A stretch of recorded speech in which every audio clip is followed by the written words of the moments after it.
Você come carne de porco, você come camarão, você come galinha com sangue ou galinha cabidela, ou você que é nordestino come uma buchada de bode. Será que quando você faz isso, ou quando eu faço isso, estamos pecando contra o Senhor? Será que caímos em impureza quando comemos esses alimentos que, de acordo com Levítico 11, são alimentos impuros ou impróprios para o consumo?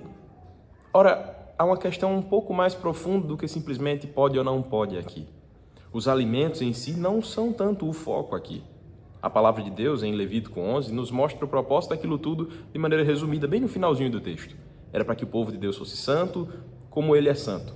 Contudo, no Novo Testamento, nós somos convidados a ver uma continuação dessa conversa, quando o apóstolo Pedro é confrontado por Deus em uma visão. Atos 10, do verso 9 até o verso 23, aproximadamente, a gente tem a segunda etapa daquele texto que nós começamos na semana anterior. Se você não assistiu, fica a dica, volta um vídeo que você provavelmente vai entender melhor a questão. Cornélio havia sido chamado por Deus, por uma visão, que dizia basicamente, mande os seus homens irem buscar Pedro, porque quando Pedro chegar, ele vai te compartilhar alguma coisa da palavra de Deus. Enquanto isso, Deus que já havia falado com Cornélio, agora separa um tempo e fala com o próprio Pedro. Pedro é confrontado por Deus em uma visão, um êxtase, como o próprio texto vai dizer. E naquela visão, algo semelhante a um lençol ou a um vaso, dependendo da sua tradução da Escritura, carregava vários animais que para Pedro eram animais absurdos de serem consumidos. E adivinha o que a visão diz? Pedro estava com fome, como o texto vai nos dizer, e a visão diz, Pedro, levanta, mata esses animais e come. E agora? Pedro, que era um homem judaico, tradicional, que tinha sido educado numa boa educação judaica, hebraica, ele simplesmente diz, não posso, não vou fazer isso. Eu nunca comi um alimento que era impuro aos olhos do meu Deus, agora eu não vou continuar fazendo isso, eu não vou comer esses alimentos impuros. A visão reforça com Pedro e diz, Pedro, mata, come. Pedro, não chame de impuro aquilo que Deus está purificando, não chame de impuro aquilo que Deus tornou puro. E de alguma maneira a visão se encerra ali, a gente não tem muitos detalhes do encerramento, se Pedro comeu, não comeu, a gente não sabe ao certo. Mas, quando o texto continua, logo após esse momento da visão, do êxtase, pessoas chegam na porta de Pedro. E adivinha quem? Pessoas que Pedro consideraria como impuras. Pessoas gentias. Pessoas que não vinham das tribos de Israel.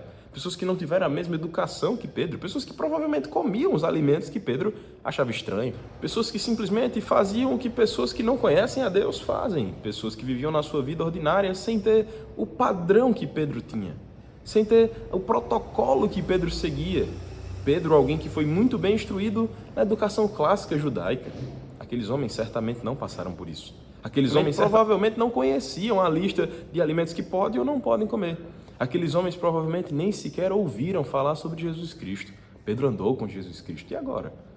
Pedro é confrontado, então, ao ponto de ter que dividir a sua casa com eles. No final do seu êxtase, ou no final da visão que Pedro está tendo ali, aquela voz que falava com Pedro diz, Pedro, tem pessoas que te esperam ali na porta.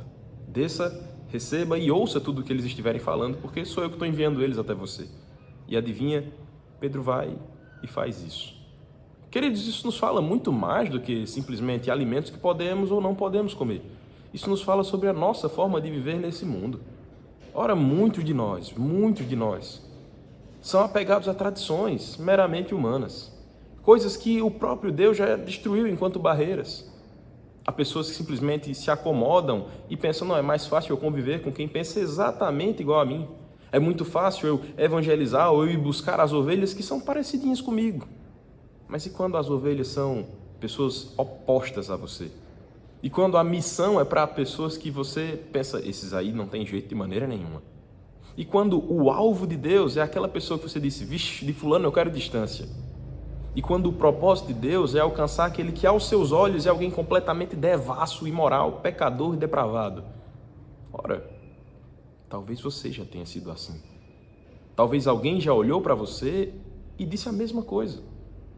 Se hoje você consegue ostentar de maneira saudável um perfil cristão, alguém que fala como um crente, se veste como um crente, pensa como um crente, se comporta como um crente, provavelmente você não nasceu assim. Provavelmente outras pessoas olharam para você e disseram, fulaninho jamais vai se converter. Rapaz, fulano é um caso perdido. E hoje, muitas vezes, com uma certa bagagem, uma certa caminhada, fazemos a mesma coisa. Olhamos para aquele que é diferente de nós e dizemos, esse aí não tem jeito não. Esse aí está perdido.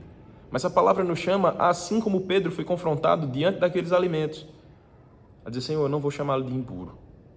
Se o Senhor tem objetivo ali, Se o Senhor quer que eu pregue, se o Senhor quer que eu alcance, eu vou. Queridos, então a resposta daquela nossa pergunta inicial, quais alimentos eu posso ou não posso, talvez seja um pouco diferente. Talvez a pergunta em si é que deva ser alterada. Senhor, o que é que há em mim que precisa ser mudado antes de que eu possa perguntar se eu posso ou não posso? Porque muitas vezes a questão não é simplesmente, Senhor, o que é que eu tenho que aprender para poder pregar a Tua palavra para o descrente? Não, às vezes é o contrário. Senhor, o que é que tem que mudar em mim? Dentro dos meus preconceitos, dentro dos meus paradigmas internos, que eu tenho que transformar, que tem que ser quebrado pelo Senhor para que eu possa alcançar o perdido. E o perdido, quando eu digo aqui, eu não estou falando necessariamente do cara que está debaixo de uma ponte usando drogas, não. Talvez o perdido seja alguém na sua família. Talvez seja um colega de trabalho, alguém que você senta numa cadeira ao lado todos os dias. E às vezes o que falta não é simplesmente você aprender o Novo Texto da Escritura, decorar o último sermão que o seu pastor trouxe. Não, talvez o que falta é simplesmente alguma barreira dentro de nós ser quebrada.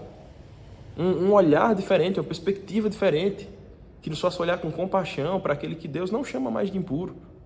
Talvez o propósito de Deus seja que essa pessoa seja alcançada. E nós, enquanto mensageiros, nós, enquanto Pedros, temos que carregar essa mensagem, que muitas vezes quebra o nosso coração, transforma a nossa forma de pensar e agir, para que nós possamos alcançar o que está perdido nesse mundo. Querido, você e eu já fomos do time de Cornélio. Um dia alguém, seja um pastor, uma mãe, um pai, um pregador, como for, veio até nós.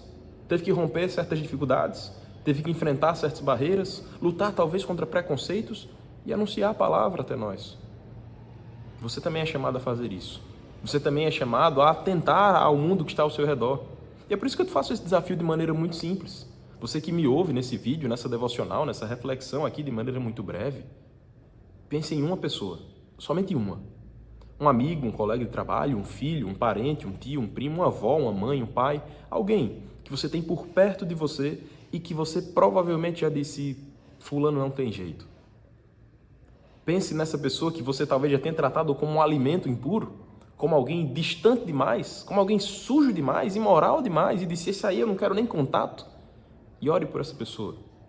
Ore para que Deus te dê a oportunidade de se aproximar da maneira correta, de pelo menos receber essa pessoa para uma conversa saudável. E aí, no tempo oportuno, da maneira que Deus aprouver, de fato, haver a pregação, o convite ao Evangelho, faça isso, aceite o desafio, ore por alguém. E depois me conte os resultados. Se você quiser, coloca aí em algum comentário, algum relato, para que a gente possa ler e interagir por aqui. Mas a gente continua essa história, se Deus quiser, na semana que vem. Há um pouco mais para a gente ver aqui. Cornélio e Pedro ainda vão se encontrar. Estamos vendo Pedro sendo tratado, Cornélio sendo tratado. Eles ainda vão se encontrar e a gente vê o que é que acontece. Eu te espero semana que vem. Deus te abençoe.